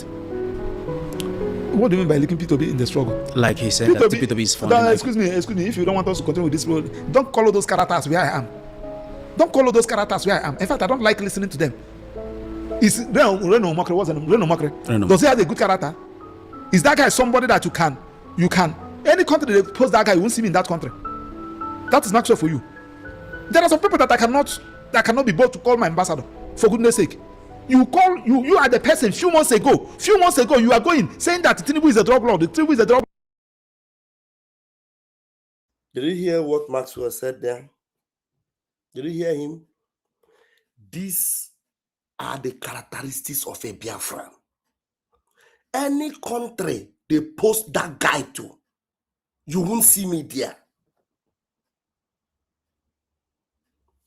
He has started his protest too. Integrity. Reno Mokere. Do you know when Reno blocked me? No, before anything, Reno Mokri is a typical example of a true Nigerian. That's why Muslim can say anybody that say I'm a Nigerian, that person is worse than an animal. You go on Twitter, Reno Mokri have blocked me since. There's another Opioro head called David Hundein that behave as if he knows anything. That one have blocked me also. People like that, they don't have integrity. They don't have truth. You see, only by mentioning the name Reno Mokri already got Maxwell infuriated. To show you the spirit of Biafra. The spirit of Biafra. Kulie. This is day 1 of my husband doing Tai Chi walking workout. This is day 21 of my husband doing. No. So simply because you want to, because of your personal political interest, you want to be on top. So let me criticize him. All right. It's very bad. Igbos are good people and I love them. Ambassador designate Reno Mokri has done everything to link Peter Obi to IPOB. You are very close to the struggle. How true is that? What do you mean by linking Peter Obi in the struggle? Like he said, that Peter Obi is funding. Excuse me. If you don't want us to continue with this road, don't call those characters where I am. Don't call those characters where I am. In fact, I don't like listening to them. Is Reno Mokri? What's the name? Reno Mokri. Does he have a good character? Is that guy somebody that you can? Any country they post that guy, you won't see me in that country. That is Maxwell for you. There are some people that I cannot be bold to call my ambassador. For goodness sake, you are the person. Few months ago, you are going saying that Tinubu is a drug lord. Tinubu is a drug lord. Tinubu is a decent. Going around the street of US, doing everything. The same person. Simply because you want to get appointment, you start praising him. I don't understand this kind of characters, for goodness sake. I voted against Tinubu, President Tinubu. I work against him. I campaign against him. No apology. When he did well, I think when I started, I told you that during that time of that time of Nadeko. These are the people that you are looking at, for goodness sake. When he was governor of Lagos State, whether you call him good name or bad name, I respect him because he maintained that his opposition. Are you getting what I'm saying? It's very dogged. I must give it to him. When he was the president, I voted against him. I voted for P2B. I was APC. I voted for P2B. But when he emerged as a president, I said, well, Supreme Court has decided, let's give him support. There are some things I expected him to do, like this issue of a local government. Autonomy. He took a decision. I was hailing him. At the end of the day, he formed my hand. He can't. He's a toothless bulldog. Now the governors are in charge. The only thing that I wanted, I was saying that he has done well. Do you get what I'm saying? So nobody will like to criticize his own president if he's doing well, because we must have one president, whether by omission or whatever. The person is our president. If you are doing well, why shouldn't we support you? If you're not doing well, I cannot say that my president is not doing well and they are asking me to support him. Just like all these religious leaders that is talking to both sides of their mouth, and they're saying that there is no genocide in Nigeria. Whether it's Christian genocide or Muslim genocide, there's genocide in Nigeria. What is genocide? They don't even know the meaning of genocide. Are people not be killed like fowl? Why not say that there is a genocide, whether it's Christian or Muslim, so that I learned that American congressman has entered Nigeria. Are you what I'm saying? For what you are looking is for solution. So when you are talking to Maxwell, there are some characters that I wouldn't like to discuss, because one, see, Donald, I don't have money, but I have something. That's my integrity. There are some things that I cannot do. Malami, thank God that is ask him. When Mazin Nadekalo he was asking to come and work with them. I said, betray my client, I will not. There are some things that. Did you hear what he said again? Did you hear what he said again? He said, Donald, I don't have money, but there's one thing that I have: integrity. You see me, fam. I don't have money, No, I don't have money. But you see, integrity, I don't joke with it.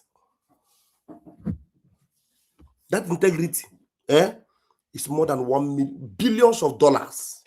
Integrity. Ezioku. Integrity. God bless you, Maswa. Just repeat that again. Repeat that statement again. Autonomy. He took a decision. I was hailing him. At the end of the day, he found my hand. He can't. He's a toothless bulldog. Now the governors are in charge. The only thing that I wanted, I was saying that he has done well. Do you get what I'm saying? So nobody will like to criticize his own president if he's doing well, because we must have one president, whether by omission or whatever. Then the person is our president. If you are doing well, why shouldn't we support you? If you're not doing well, I cannot say that my president is not doing well and they are asking me to support him. Just like all these religious leaders that is talking to both sides of their mouth, and they're saying that there is no genocide in Nigeria. Whether it's a Christian genocide or Muslim genocide, there's genocide in Nigeria. What is genocide? They don't even know the meaning of genocide. Are people not be killed like fowl? Why not say that there is a genocide, whether it's Christian or Muslim, so that I learned that. President, piacere gourmet. American congressman has entered Nigeria. Are you what I'm saying? For what you are looking is for solution. So when you are talking to Maxwell, there are some characters that I wouldn't like to discuss, because one, see, Donald, I don't have money, but I have something. That's my integrity. There are some things that I cannot do. Malami, thank God that is ask him. When Mazen Nadekalo was he was asking to come and work with them. I said, betray my client, I will not. There are some things that you don't do. Either I'm with you, I'm not with you. Then you're talking about P2B. For goodness sake, P2B is a man of honor. They have asked him consistently in this thing. He said that as far as he's concerned, there's no issue there. That you should discuss with those who need to be discussed. Who are agitating. I am saying, call them. That's what everybody expected President Tinubu to do. Guy, come. Nande, come. You see, I have taken over. That day you are saying subsidy gone. You would have said Mazen Nadekalo release. Now why releasing him? I want to see him. My brother, come. You are my son. I want to talk to you as a father. Now I'm taking over. I want you to go home. List all those things that you said that gave rise to this agitation. Give me time. And this government is going to be inclusive government. Call your followers to cool down. We're going to address it. You are a father. Once you emerge, you are no longer the president of APC. You are a father of the nation. You address that issue. When you begin to address all those issues, agitation will die naturally. You don't go and create, because you are not the person who arrested Because him. the first thing, he was not even chatting Biafra at first. His major issue was restructuring.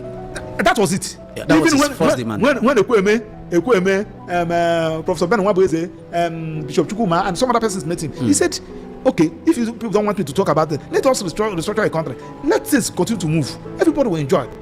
Who is somebody who is saying that? Why should you kill him? Why should you bring him down? Why should you destroy him? And somebody is somewhere clapping for you. I want you. I'm calling on Nigerians. Please, I said it today in court.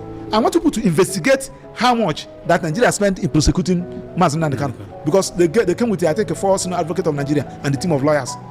And the senior advocate of Nigeria, they were coming every day. Ask how much Nigeria spent in prosecuting Mazen Nadekalo. Then now check how much that was spent in prosecuting terrorists, the real terrorists and bandits that DSSS are arresting, granting pardon, reintegrating back in the society. How much that was spent. Every time Mazen Nadekalo is coming to court, ask DSSS how much were they spending. Anytime Nadekalo is coming to court, mobilizing security. And how many times he came to court? He came to court. Then you now cry for this country. All right, lastly, Barrister, what is the hope of getting Mazen Nadekalo free? Well, the hope is still on the judiciary. He's going to appeal against the judgment. Just like you said, you asked me. The Court of Appeal, look at the law. If they say that they go to Supreme Court, if the Supreme Court, I hear what I'm saying. But the only thing I continue to say, God, don't allow somebody to make me a prayer point, an innocent person to make me a prayer point. That is what I try as much as possible. I'm a Christian. I'm a deacon of a church. There are some things that I don't do. I don't cheat people. I don't intimidate people. I don't join where they are planning to destroy human beings. I don't do it. Because now Nadekalo is there. Nigerians, Igbos, people with conscience have been praying. I can tell you, Donald, I can tell you, I'm answering call now. I'm answering call. If I see what people are writing, what people are saying, you pity for this country. Why should you allow yourself to be like that? Considering the fact that there is a life after here. Not only after here, you have your children, you have your grandchildren, you have your sisters, you have your brothers, you have your father, you have your in-laws, you have those that are around you. Why should you? Pontius Pilate, they said, I've checked, this man did not commit anything. Bring me water, let me wash my hand. You wash your hand. Must you do it? I learned that there are some people that they assign the matter. Say, I won't do this matter. Mazin Nadkala has gotten how many judgments? They never complied with one. One, 8 billion naira against federal government. The other one, I think 500 million naira. The other, just even the court, the one that court gave release, they refused. They refused. Are we talking about international? But the one that the federal government just got, they've applied. They applied it. And you say that you are and somebody, you call yourself a senator, former governor, you don't know what to say. Instead of you to bury yourself in shame, you are talking, come to social media, be talking rubbish. If you don't know what to say, why not keep quiet? Why not say this thing is evil? This thing is evil. If it's your father, daddy, with due respect, you brought me in this world, you train me, this thing you're doing is not good. Do you know that when you say such a thing, your father may be angry with you? I have this on you. At the end of the day, he will reflect. He will reflect. I know that, yes. Don't, Max, the way you are saying this thing, take it easy, these people will drop you. Must I be a lawyer? All the people that are in Nigeria, they're lawyers. Must I be a lawyer for me to be useful? Are you telling me that this person that is riding a cab from Airport Road here, is he not living, is he not training his children? Why should you harass me? Why should you want me to go against my conscience because of law? What do you mean by law? Come and take your license. And I'm assuring you that you will never see me bake bread. Even if I'm selling pure water, I will use it to train my children and be useful. Thank you so much, Barrister. It's been a very great moment with you. Thank you. We appreciate your coming. Thank you, sir. Thank you, viewers out there. Please, whatever you have to say, put on the comment section below. Like, share, subscribe, and we'd like to hear from you. And thank you for making this platform a great one. We really do appreciate all that you do. Thank you. It's my pleasure. Your studio is a very wonderful studio. Thank you, sir. It's my pleasure. Thank you, sir. Thank you. Wow. Wow. Finally, I was able to round up this particular interview, and it's worth the while. It's worth the while. Maxwell, Jide Kij, one them. You're going to have the dividends. You're going to enjoy. You will reap the fruits of your labor. I'll leave it here. It's already past 1 a.m. here. Tomorrow is Sunday. Tomorrow morning, I want to do a program. I already recorded a video of the altar bandits, a criminal pastor called Chris Okaf. Yes, there's an interview going on. That interview that Doris Ogala did. I might be citing on it, but the video I recorded, I will post it tomorrow morning. I won't post it, I'll post it tomorrow morning. And then maybe I'll open another chapter for all these altar bandits. The people that have also been a part of the destruction of the people in that place called Nigeria. Very evil people, those that call themselves pastors. Most of them, terrible. They are worse than these politicians. They're worse. Yeah. I will look into some of them tomorrow morning if Nnamdi and the rest of them will let me come on early enough. When I'm at home, don't give me that space sometimes. But I hope there'll be a chance for us to do something tomorrow. I love you all. Catch your phone. Airborne. There will.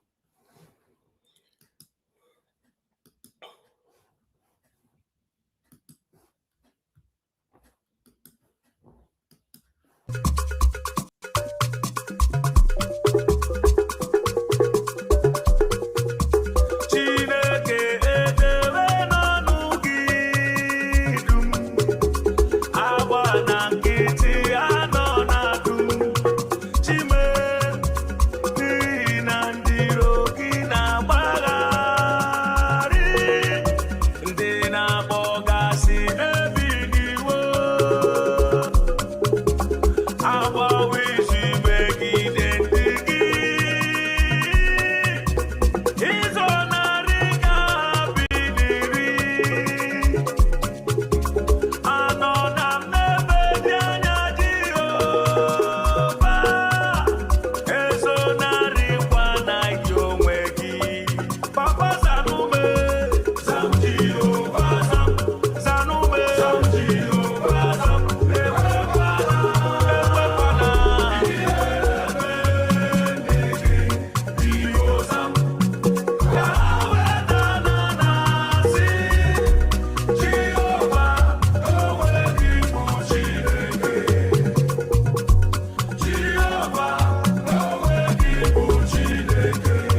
we na si na Chineke anyị dị mma